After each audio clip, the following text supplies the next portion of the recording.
The gentleman from California is recognized for 5 minutes. Mr. Dettelbeck, I'm just curious. Have you expressed remorse to Mr. Malinowski's widow and family? I'm sorry. Have you expressed remorse to Mr. Malinowski's widow? I will now, and I have before this morning, yes. What have you said to them? Well, I said it here in open forum, but What what have I you said said to was, them of course. personally? Have you when- talked to of them cour- personally? I'm sorry? Have you talked to them personally? Have you expressed your sympathy to them personally? Or I- you The just make gentleman public yield? statements and issue press releases? Would the gentleman yield? No. Answer the question, please. Yes. He just did it. All right, thank you. Did you know about this raid in advance? We do 11,000 operations a year, and did you know I about this believe one? that, and it would Did be. you know about this one, Mr. Dettelbach? Yes or no? And I believe the first I heard about this matter was after the fact. And who have you disciplined? What have you done? Sorry? What have you done in is response to what this? we went together with the Little Rock Police, who were also present. We went and we requested an outside agency to do an independent investigation. We fully cooperated with that investigation. That investigation, my understanding is the file has now been turned over. I think this committee is going to want to look into this matter in much greater detail. I need to press on. Let me just ask you a general question. What do you think is the purpose of the Second Amendment? Like all the amendments, the purpose of the Second Amendment is to protect fundamental rights of Americans. And you believe that a fundamental right of America includes the right to bear arms? I believe that all the rights in the Bill of Rights are important and fundamental rights, including the Second Amendment. Great. In the second half of 2021, only 34 inspections led to a firearms dealer having their license revoked.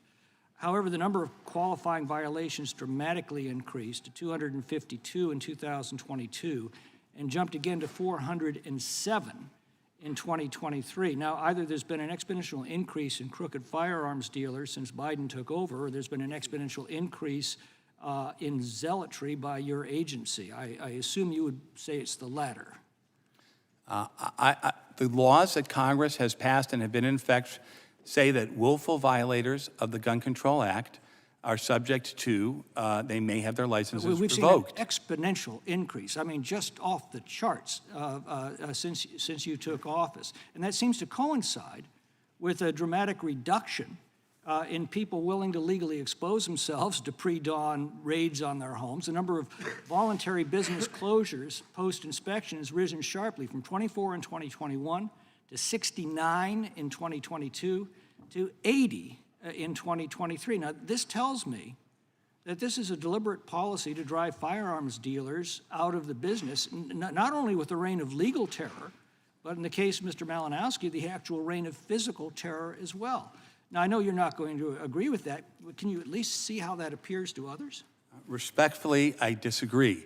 The enhanced enforcement policy, which is publicly available, the terms of it, state very clearly that we're not talking about paperwork violations. We're talking about willful violations that impact on public safety, like refusing to run a background check, selling to a felon, not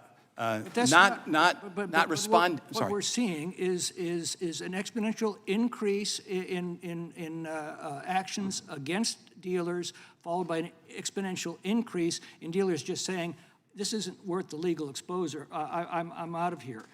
What's involved in getting a federal firearms license?